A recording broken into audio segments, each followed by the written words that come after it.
आज है 1 सितंबर 2024 दिन रविवार। Welcome back to clean news MP. चलिए देखते हैं मध्य प्रदेश की 25 फटाफट बड़ी खबरों को। इससे पहले आप न्यूज को कहां से देख रहे हैं हमें कमेंट में बताना बिल्कुल ना भूलें। साथ ही हमारे फेसबुक पेज को भी फॉलो करें। फेसबुक पेज का लिंक डिस्क्रिप्शन में दिया गया है। इंदौर में आज 1 सितंबर से शुरू होगा नायता मुंडला बस स्टैंड। नायता मुंडला में बनाए गए बस स्टैंड का संचालन आज 1 सितंबर से शुरू किया जाना है। यहां से फिलहाल महाराष्ट्र जाने वाली लंबी दूरी की बसेस का संचालन किया जाएगा। उक्त बस स्टैंड शुरू होने के बाद यात्रियों को खासी परेशानी होगी। शहर के पूर्वी क्षेत्र से नायता मुंडला तक पहुंचने के लिए यात्रियों को अतिरिक्त राशि खर्च करनी पड़ेगी। शहर के अंदर से संचालित होने वाले सभी बसेस को नायता मुंडला और कुमेनी स्थित इंटर स्टेट बस टर्मिनल से चलाया जाना है। मध्य प्रदेश हाईकोर्ट का लोकायुक्त पुलिस को आदेश, 24 घंटे में वेबसाइट पर सार्वजनिक की जगह एफआईआर। मध्य हाईकोर्ट जबलपुर ने लोकायुक्त संगठन को आदेश दिया है कि 24 घंटे के भीतर वेबसाइट पर एफआईआर अपलोड की जाए। यदि वेबसाइट नहीं है तो राज्य शासन संबंधित प्राधिकरण को सुप्रीम कोर्ट द्वारा youth bar association of India के प्रकरण में पारित आदेश के परिपालन में दिशा निर्देश जारी करें। एमपी में कुपोषण का कलंक, 26 लाख बच्चे बौने, निपटने के लिए सरकार बना रही खास प्लान। मध्य प्रदेश सरकार अब कुपोषण के लिए कुछ नया करने जा रही है। कुपोषण से निपटने के लिए मध्य प्रदेश की सरकार अब नई रणनीति के तहत काम करने जा रही है। इस रणनीति के तहत कुपोषण से प्रभावित प्रदेश के विशेष क्षेत्रों को चिन्हित किया जाएगा। इन स्थानों में ये पता लगाया जाएगा कि खान पान के अलावा और कौन से कारण कुपोषण के लिए जिम्मेदार हैं। महिला व बाल विकास विभाग की मंत्री निर्मला भूरिया के अनुसार कुपोषण प्रभावित क्षेत्रों में ये भी देखा जाएगा कि दूसरे कारण तो जिम्मेदार नहीं। क्रमोन्नति योजना में मध्य प्रदेश सरकार ने किया बदलाव।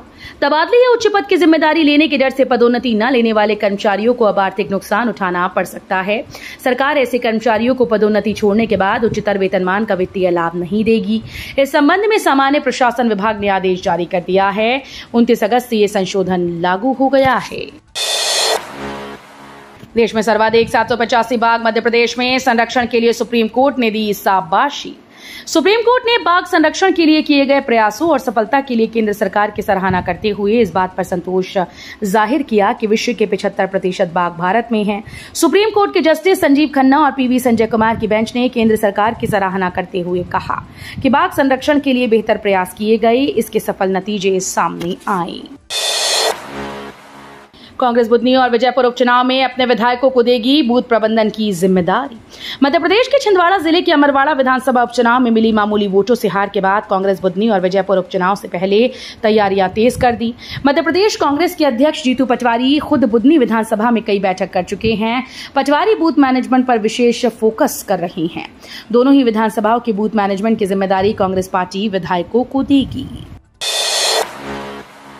भोपाल निगम किराए में देने से पहले 400 से ज्यादा छतों की मेहनत से कराएगा जांच। हर वार्ड में है बिल्डिंग। भोपाल नगर निगम माली हालत सुधारने के लिए अलग अलग स्कीम्स चला रहा है। एक दिन पहले हुई निगम परिषद की बैठक में तय किया गया कि निगम अपने 400 से ज्यादा प्रॉपर्टी की छतों को किराए पर देगा। इसे लेकर विपक्ष ने जमकर हंगामा भी किया, लेकिन सत्ता पक्ष ने प्रस्ताव को पास करवा दिया। जानकारी के मुताबिक निगम की इन छतों को किराए पर देने से पहले मैनेज से जांच करवाएगा। देवी अहिल्या विश्वविद्यालय के यूजी सेकेंड ईयर के विद्यार्थियों के डेटा में गड़बड़ी, अंक सूची नहीं हुई प्रिंट। स्नातक द्वितीय वर्ष की परीक्षा देने वाले विद्यार्थियों का डेटा सही नहीं। इस वजह से देवी अहिल्या विश्वविद्यालय को इन छात्र छात्राओं की अंक सूची जारी करने में समय लग रहा है। कंप्यूटर सेंटर ने विद्यार्थियों की पुरानी जानकारी सॉफ्टवेयर में चढ़ाई है, जिससे स्वाध्याय विद्यार्थियों को नियमित बताया है। नियमित विद्यार्थियों के विषय गलत दर्शाए हैं। जबलपुर में अनोखा बयान, कूलर में मच्छरों के लार्वा मिलने पर वसूला जाएगा जुर्माना। पहले दिन सैफनगर स्थित केजीएन अस्पताल सहित 2 मकानों के कूलर में मच्छरों के लार्वा पाए जाने पर अस्पताल पर 2000 और मकान मालिकों से 100 रुपए का जुर्माना वसूला गया। निगमायुक्त प्रीति यादव ने बताया कि बरसात के सीजन में मच्छर जनित बीमारियों डेंगू मलेरिया की रोकथाम के प्रयास किए जा रहे हैं। इस कड़ी में विभागीय टीम से जांच कराई जा रही है। भाजपा का सदस्यता अभियान, सीएम बोले बीजेपी में 3 पीढ़ियों का योगदान, कांग्रेस में एक ही परिवार सत्ता में। मध्य प्रदेश में भारतीय जनता पार्टी ने अपने सदस्यता अभियान को गति देने के लिए संगठन पर्व का आयोजन किया। भोपाल के टैगोर मंडल के बूथ क्रमांक 111 पर आयोजित इस कार्यशाला में मुख्यमंत्री डॉक्टर मोहन यादव ने कार्यकर्ताओं को संबोधित किया। उन्होंने कांग्रेस पर तीखे हमले करते हुए पार्टी के विचारों और नीतियों को स्पष्ट रूप से सामने रखा। नाथ समाज से सीएम बोले, अंतिम संस्कार की परंपरा में बदलाव की जरूरत, समाधि के स्थान पर दाह संस्कार अपनाएं। भोपाल के रविंद्र भवन में आयोजित विमुक्त दिवस के कार्यक्रम में मुख्यमंत्री डॉक्टर मोहन यादव ने नाथ समाज को अपनी अंतिम संस्कार की परंपरा में बदलाव करने की सलाह दी। उन्होंने कहा कि समाधि बनाने की परंपरा के स्थान पर दाह संस्कार को अपनाना आवश्यक है, जिससे समाज को भविष्य में होने वाली समस्याओं से बचाया जा सके। मुख्यमंत्री ने कहा कि आप लोग समाधि बना देते हो और बाद में लोग वहां चादर चढ़ाकर अपना फायदा उठाते हैं। यह हमारे पुरखों का सम्मान नहीं है, हमें इस परंपरा में सुधार की जरूरत है। न्यायमूर्ति बिंदल ने एआई की चुनौती और अवसरों पर रखे विचार, बोले तकनीक ने कम कर दी दिमाग क्षमता। अभ्यास मंडल की व्याख्यानमाला में शनिवार को सुप्रीम कोर्ट के न्यायमूर्ति राजेश बिंदल ने अपने विचार व्यक्त किए। आर्टिफिशियल इंटेलिजेंस अवसर और चुनौतियां विषय पर बोलते हुए उन्होंने कहा कि तकनीक के कारण दिमाग का इस्तेमाल कम होने लगा। लोगों को अब अपने मोबाइल नंबर याद नहीं रहते। ये तकनीक पर ज्यादा निर्भर रहने के नकारात्मक पहलू हैं। आज से होगी प्रदेश में भारी बारिश, 9 जिलों में दर्ज हुई बारिश, कई जिलों में उमस ने किया परेशान। मध्य प्रदेश में शनिवार को 9 जिलों में बारिश दर्ज की गई, वहीं ज्यादातर जिलों में गर्मी ने लोगों को परेशान किया। राजधानी भोपाल में धूप छांव का दौर चलता रहा। इधर प्रदेश में आज 1 सितंबर रविवार से मौसम का स्ट्रांग सिस्टम एक्टिव हो रहा है, जिससे भारी से अति भारी वर्षा का अलर्ट जारी किया गया। इससे पूरा प्रदेश भीग जाएगा। 35 जिलों में तेज बारिश का अलर्ट है। न्यू मार्केट बनेगा नो हॉकर जोन, दुकानों पर कराया जाएगा गुलाबी रंग, निखरेगी पहचान। आगामी समय में न्यू मार्केट का स्वरूप बदलेगा। यहां पर नो हॉकर्स कॉर्नर बनाया जाएगा। सभी 1300 दुकानों पर गुलाबी रंग किया जाएगा। पिंक पार्किंग फिर से शुरू की जाएगी। इतना ही नहीं, 50 वर्ष पुराने आवंटियों पर नए अधिनियम लागू नहीं किए जाएंगे। ये निर्णय न्यू मार्केट क्वालिटी रेस्टोरेंट में न्यू मार्केट व्यापार संरक्षण समिति, नगर निगम, जिला प्रशासन की संयुक्त बैठक में लिया गया। फिल्म अभिनेता मनोज जोशी ने किए महाकाल के दर्शन, देश की समृद्धि के लिए की प्रार्थना। फिल्म अभिनेता मनोज जोशी ने शनिवार को उज्जैन महाकाल दरबार पहुंचे। यहां उन्होंने महाकालेश्वर मंदिर में भगवान के पूजन के बाद मीडिया से कहा कि बाबा महाकाल की महिमा का तो ना कोई आदि है और ना ही कोई अंत। उनकी महिमा के बारे में सभी जानते हैं। उन्होंने कहा कि मध्य प्रदेश और संपूर्ण भारतवर्ष पर महाकाल की सुख समृद्धि का आशीर्वाद बना रहे, भारत विश्व गुरु बना रहे, ऐसी ही मंगल कामना मैंने बाबा महाकाल से की। रुबीना फ्रांसिस ने पैरा ओलंपिक में कांस्य पदक जीतकर रचा इतिहास। दिव्यांगता को रुबीना ने अपनी निशानेबाजी करियर पर कभी हावी नहीं होने दिया। यही कारण है कि वो 25 साल की उम्र में देश की सबसे सफल दिव्यांग निशानेबाज बन गई। पेरिस में खेली जा रही पैरा ओलंपिक 2024 की निशानेबाजी में शनिवार का दिन भारतीय खिलाड़ियों के नाम रहा। रुबीना ने देश के लिए कांस्य पदक निशानेबाजी में जीतकर विश्व में देश का मान बढ़ाया। एमपी पर्यटन में महिलाओं को मिलेगा नया अवसर, 40,000 से अधिक महिलाएं होंगी प्रशिक्षित। मध्य प्रदेश में पर्यटन को बढ़ावा देने और रोजगार के अवसरों को सृजित करने के लिए सरकार 40,000 से अधिक महिलाओं को पर्यटन क्षेत्र में प्रशिक्षित किया जा रहा है। भीड़भाड़ से दूर शांति की तलाश करने वाले पर्यटकों के लिए 50 से अधिक नए ऑफबीट डेस्टिनेशन विकसित किए जा रहे हैं।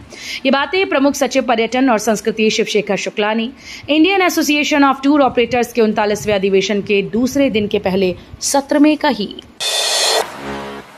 शिवराज सिंह चौहान का फैसला पलटेंगे सीएम मोहन यादव, दोबारा शुरू होगा सीपीए। मध्य प्रदेश में शिवराज सिंह चौहान ने मुख्यमंत्री रहते जिस सीपीए यानी राजधानी परियोजना प्रशासन को भंग कर दिया था, उसे अब वर्तमान मुख्यमंत्री मोहन यादव दोबारा शुरू करने जा रहे हैं। इस बारे में सीएम मोहन यादव ने केंद्रीय शहरी विकास मंत्री मनोहर लाल खट्टर से मुलाकात कर सीपीए के लिए फंड मांगा है। एमपी के 2 जिलों की होगी कायापलट, 250 बिलियन अमेरिकी डॉलर के बाजार से जोड़ने की कवायद शुरू। मध्य प्रदेश के 2 जिलों को कायापलट करने की कवायद चल रही है। इन जिलों को 250 बिलियन अमेरिकी डॉलर के बाजार से जोड़ने की पहल की जा रही है। प्रदेश के मुख्यमंत्री डॉक्टर मोहन यादव ने इस संबंध में केंद्रीय रक्षा मंत्री राजनाथ सिंह से मुलाकात की। रक्षा मंत्री के निवास पर सीएम मोहन यादव ने जहां एमपी में रक्षा क्षेत्र में निवेश के प्रस्ताव से अवगत कराया, वहीं प्रदेश के 2 जिलों दतिया मुरैना को डिफेंस इंडस्ट्रियल कॉरिडोर से जोड़ने का अनुरोध किया। अब होगी पुरानी पेंशन पर निर्णायक लड़ाई। केंद्र सरकार ने पुरानी पेंशन बहाली की बजाय एनपीएस में सुधार कर नई पेंशन योजना यूनिफाइड पेंशन स्कीम लागू करने की घोषणा की। ज्यादातर कर्मचारी संगठनों ने यूपीएस का विरोध किया। कई संगठनों ने केंद्र सरकार का यूपीएस पर नोटिफिकेशन आने से पहले विरोध का बिगुल बजा दिया। केंद्र सरकार में बड़े कर्मचारी संगठनों ने प्रधानमंत्री मोदी को पत्र लिखकर यूपीएस का विरोध जताया है। ये कर्मचारी संगठन अब विपक्ष को साथ लेकर केंद्र सरकार को घेरने की रणनीति बना रहे हैं। पंचायत 4 की रिलीज डेट पर आ गया बड़ा अपडेट। पंचायत सीरीज शानदार सीरीज में से एक है। हाल ही में सीरीज का तीसरा पार्ट रिलीज हुआ था, जिसे लोगों ने खूब पसंद किया। तब से फैंस इसके सीजन 4 के आने का बेसब्री से इंतजार कर रहे हैं। वहीं अब पंचायत 4 की रिलीज डेट पर बड़ा अपडेट आया। नया सीजन 2026 में रिलीज होने की उम्मीद है। निर्देशक दीपक कुमार मिश्रा ने बताया कि पंचायत सीजन 4 और 5 पर काम शुरू हो गया है। पीएम मोदी ने 3 वंदे भारत ट्रेन को दिखाई हरी झंडी।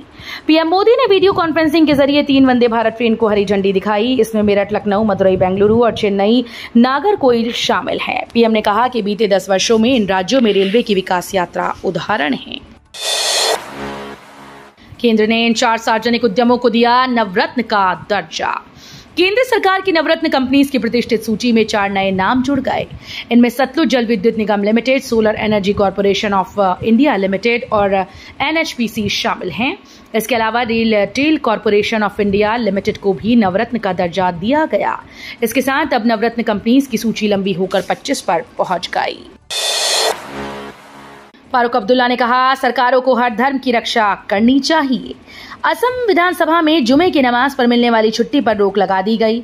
इसको लेकर नेशनल कॉन्फ्रेंस के अध्यक्ष फारूक अब्दुल्ला ने कहा कि भारत विविधता में एकता के लिए जाना जाता है और सरकारों को हर धर्म की रक्षा करनी चाहिए।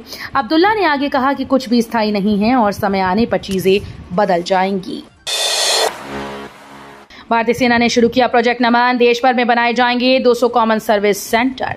भारतीय सेना ने प्रोजेक्ट नमन के पहले चरण की शुरुआत की। प्रोजेक्ट नमन को डिफेंस पेंशनर्स, वेटरन और उनके परिवारों की मदद के लिए डिजाइन किया गया। प्रोजेक्ट नमन स्पष्ट डिजिटल पेंशन प्रणाली के कार्यान्वयन पर केंद्रित है, जो डिफेंस पेंशनर्स के लिए पेंशन संबंधी प्रक्रियाओं को सुगम बनाती है। अगले 2-3 वर्षों में देश भर में लगभग 200 केंद्र स्थापित करने की योजना है, जबकि HDFC बैंक ने CSC को चालू करने के लिए आवश्यक IT इंफ्रास्ट्रक्चर मुहैया कराया। तो ये थी आज की 25 फटाफट बड़ी खबरें। अगर आपको न्यूज पसंद आई हो तो वीडियो को लाइक और शेयर जरूर करें। धन्यवाद।